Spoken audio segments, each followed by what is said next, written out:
Hello everybody, welcome back to In Cosmetics Day 2.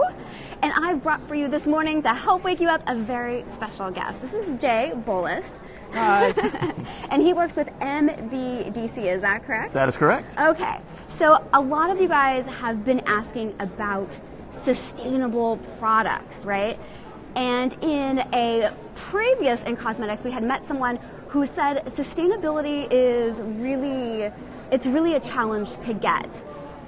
So what is sustainability and why is it a challenge? God, what a great question. I mean, there are as many different definitions of sustainability, probably as there are people in the sustainability world. Right. But generally, what it means is creating products and systems and things that actually are regenerative, right? So they help restore systems. It's not just a maintenance thing. It's not just a less bad thing, right? Let's do less harm to the earth. Yeah. For me, sustainability is really about being regenerative. Okay, and let me pause you right there, because we hear sustainable a lot in the beauty industry, right? We always hear about it, but apparently it's very difficult to achieve, right? True sustainability is difficult to achieve. Okay. Absolutely. There's a lot of what we call greenwashing going on out there. Right. Have you guys heard of greenwashing? Greenwashing. What? Can you give us a definition for that? So it's making claims that sound great from a green perspective, but don't really have much substance behind them. So our product is 80% natural, right? That's great, but what does that mean? I mean, some of the most toxic stuff known to man is natural, comes from nature. Right. Wow. Okay. Right? So just because something is 80% natural doesn't necessarily mean it's a good thing. Right. Or it contains 100% recycled content. Well, did you ever ask yourself, what is that actual recycled content? Is it recycled sludge? Recycled PVC? Not a great thing. So you have to dig a little deeper to some of these claims and try to understand exactly what's behind them. Okay, so there's multiple components. Let me pause really quickly. I want to welcome everyone that's joined. Thank you so much for showing up. We have journalista Sylvia. Oh, hi, it's good to see you. Hello, I recognize that handle. Skin Perspective, I wish you were here. It's good to see you. We have Sam Farmer. Hello, how are you doing? And we have Hannah Travel. Okay, so now let's go into that a little more. Let's dig a little bit deeper here, speaking of which. All right, and when we talk about sustainability, it's not only, we always hear about the packaging, right? The plastic packaging involved in producing a product. That's part of it, yes? That's part of it, okay, absolutely. What are some of the other components that we really need to factor in when we want a sustainable product? Okay, so I'm going to introduce a concept called Cradle to Cradle. Oh, okay. And this is something that my company created and started. Okay. And basically, it's a design paradigm.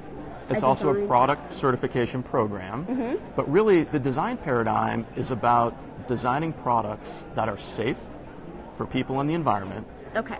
First and foremost, and designing them in a way that they either go back to nature safely when you're done, or go back to industry to be recycled, reused, remanufactured. Okay. And here's a really important language thing. Yes. We don't say end of life, because these products are not alive. Oh, okay. So it's all about use. It's about use phases, end of use. And if you say end of use, it begs the question, what is the next use? Right. I'm going to bring up a term that I really liked. You mentioned earlier. It was called benign by design. Yes. Right. So designing with the environment in mind, right? Yes. And instead of looking at just packaging, you were also mentioning that you look at toxic agents, right, and byproducts. So is green chemistry a part of this process? Green chemistry is a huge part of this. People have probably heard about the circular economy, right? It's a phrase that's out there. It's a buzzword that's out there. Okay. The problem is there's no quality to that, no qualification. So it should be safe and circular, or safe then circular. Okay. So the most important thing is to find out if there are any toxic substances in the product or the package. If so, let's eliminate those right off the bat. You cannot have a sustainable product that has toxic substances in it. Got it. And do you take it as far as even looking at the reagents that that people are putting into the environment? Absolutely. Oh, wow. I mean, we try to look at everything that's in everything. I like everything. the sound of this. That's deep, right? No, I think that is a step towards getting closer to real sustainability. Right. And so that feels really meaningful to someone like me, right? To see it at all components, from the chemicals that the chemists are using, right? Getting that to a place where all of them are good, but also throughout the entire, what would you say, production pipeline, if you will, right, in making absolutely. a product. So I'm going to have you explain to everyone what Cradle to Cradle is, but before I do so, I want to say hi to everyone again, and I also want to tell you to get your questions ready, because once he kind of goes through this, and he's going to give us a couple, I'm hoping you'll be able to give us a couple examples, right? Absolutely. Okay, he's going to share a couple examples, which are really exciting, because he's going to give us some really good beauty industry examples, but then if you have questions, we're going to address your questions.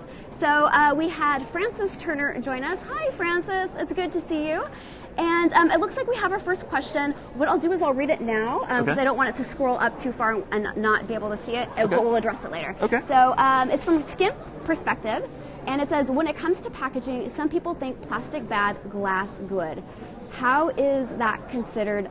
How true is that considering the life cycle? Sorry, I need to wear my glasses.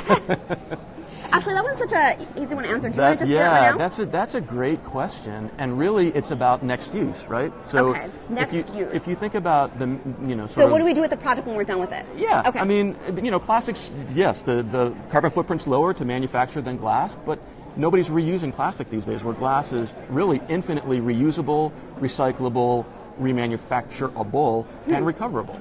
So, are you suggesting? I just want to make sure I heard this correctly. So, so what is your take on plastic then? Do you foresee, if everybody went with this Cradle to Cradle, do you foresee the end of plastics, or do you see us using certain plastics all the time and just managing them better? Absolutely. Okay. Plastic is there's a biological and technical cycles. Those are the two keys to Cradle to Cradle. Okay. Plastic sits in the technical cycle, but we have to manage it much better. You need concentration and flow. Those are the two keys to recycling anything. And right now we don't have that because we don't really have a good collection system for our plastics. If we did, we could be recycling them and reusing them almost indefinitely. Okay, so we're not recycling them correctly. And tell me if I'm wrong on this. I've also heard that there are certain chemicals in plastic that if we removed it, plastic would be would have a better ability to fit into our recycling program and be more benign by design. Well, it's more about the different types of plastics that are out there than actual ingredients in plastic. So I'm going to call out one in particular, PVC. Oh, okay, right, yes. It's number 3 on the 7 types of plastic. Right. And it's a nightmare. It's really not recyclable. If it gets mixed up in another plastic stream, it will ruin the recyclability of that plastic. I see. So we really need to get out of PVC in packaging and in bottles. Got it. Okay. So let's talk now about your solution to what we currently have, which is an unsustainable, right? Yeah. Unsustainable products, essentially, in beauty. Yeah, definitely. Okay. So what's your solution? So from a cradle-to-cradle perspective, there's 5 pillars, 5 key points, and it starts with safe and healthy. So let's pick the right ingredients from the beginning. And then it's about cyclability or circular economy. So let's make sure for the products that they are safely biodegradable and can go back to nature safely. So no microbeads, no microplastics, no fleece, none of that stuff, no microfibers. And then it's about the production, right? How are we making these things? Let's maximize our use of renewable clean energy. This isn't an energy efficiency thing. This is about maximizing renewable energy. Yes, energy efficiency is good, but we want to make the switch to clean, renewable energy.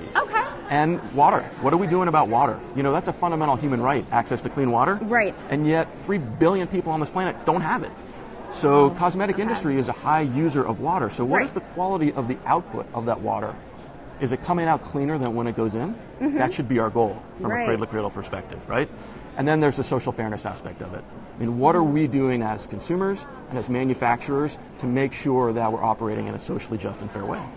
So if people want to find Cradle to Cradle, is it a label? It's a certification? It's a certification. Okay, absolutely. So you could feasibly find this on a shampoo bottle or something like that. Okay, got it. And what I'll do is, because we don't have an image in front of us right now, I'll show you later the Cradle to Cradle certification so that you can find it, but you could reasonably go through and find it in stores. And what Jay is going to do now is he's going to share maybe 1 or 2 brands that you're working with in beauty and talk about how you've helped influence their product pipeline so that we can get a sustainable product. But before you do, I want to say hi to everyone real quick. We have X Skincare. Hi, it's good to see you. And Fair and Tosh Farms. Hello, welcome back. Let's see, you quickly say, what's beauty saves the planet? Good to know. Well, I think that this is something that's getting started, right? You have, how many beauty products quickly have Cradle to Cradle certification? Oh, at this point, there's probably just a couple dozen. Okay, a couple just getting dozen. started. So here. it's really tiny. So you guys are hearing about this early. Yep. And so maybe if this is something that you're interested in, you can actually start looking for products. You can talk to suppliers or stores that you go to and say, hey, I'm really looking for products with this. Absolutely. Who knows? Maybe be the people that create the change, right? Exactly. I think exactly. that's really cool. Ask the question, right? Totally. Start saying, hey, what's in your stuff? What's your program? What are you doing around sustainability? Exactly right. Hello, Dr. Vasquez. It is good to see you. Thank you so much for joining. So Jay is going to take us through 2 case studies of people that are using Cradle to Cradle. And I would actually like to hear a little bit too about what companies are commonly doing, right? And like how you're changing that game. Sure. Okay. So I'm going to talk about L'Oreal first because they were an early adopter of Cradle to Cradle. And so they decided that they were going to launch a new line of salon products, Biolage Raw, which people may be familiar with.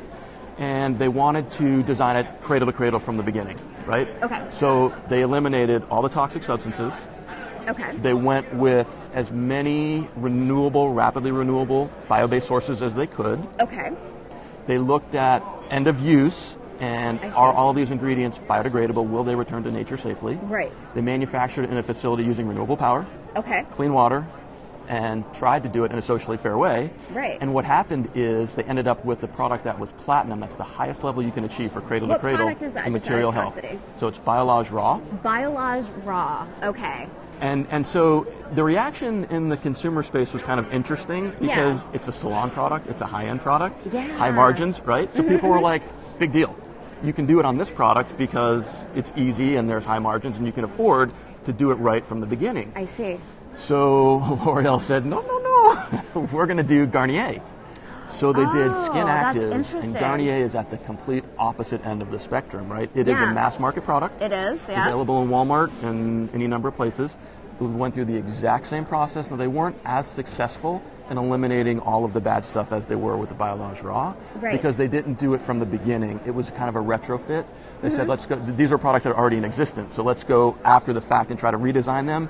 Much more challenging than doing it at the beginning. But they were still able to achieve the silver level of certification, which for Cradle to Cradle is pretty impressive. Right, that's really great to hear. It's interesting that there was this perception out there that only big companies can do it, but it seems like, you know, they were able actually to bring it to a mass brand. Right.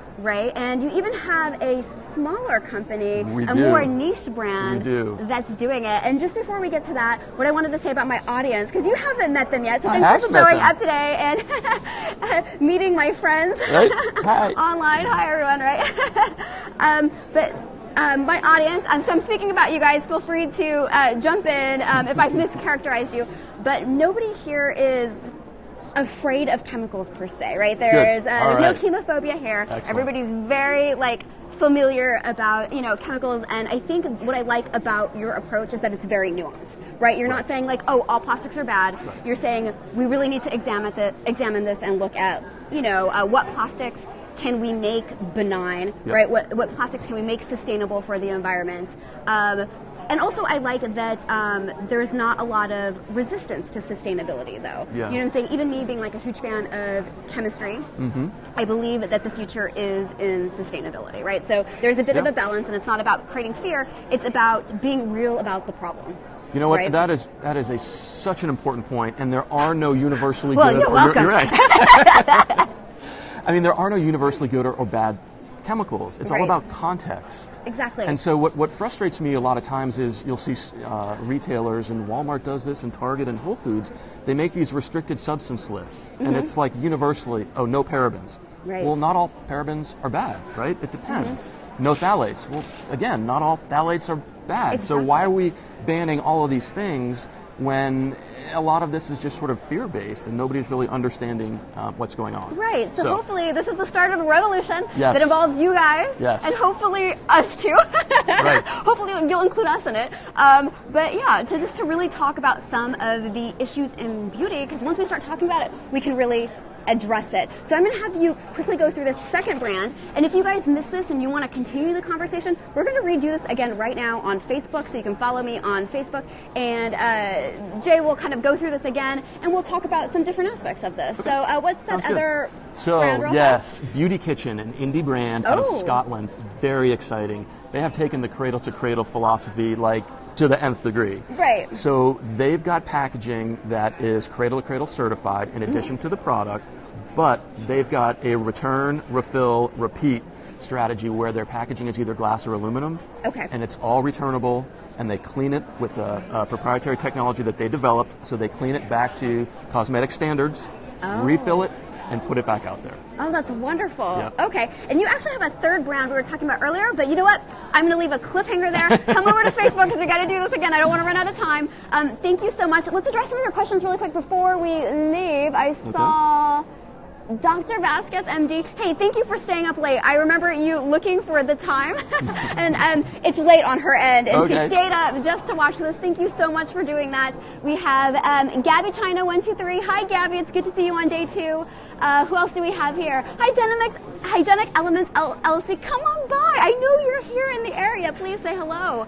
In fact, maybe you'll even show up on camera. And we have, Dr. Vasquez was saying parabens, fear is really out of control. Yes, agreed. So that's something that Jay is speaking to, and this is why I wanted to bring him on camera, because I think it really is about focusing on real solutions. Gabby China says, what's this guy's name? His name is Jay Bolus. Thank you. And who do you work for again? I work for MBDC. I'm a biochemist by training. Have been doing this work for 22 plus years. Okay, and how do they find you if they want to kind of follow your talks, get in touch with you, ask questions? Where do they follow you at? So mbdc.com is our website, and you can get my stuff there. Shoot me an email, jay@mbdc.com. Wow, talk about that for open access. Nice. I'd love to chat. I can give you Twitter and Instagram and all of those handles as part of my email signature. So.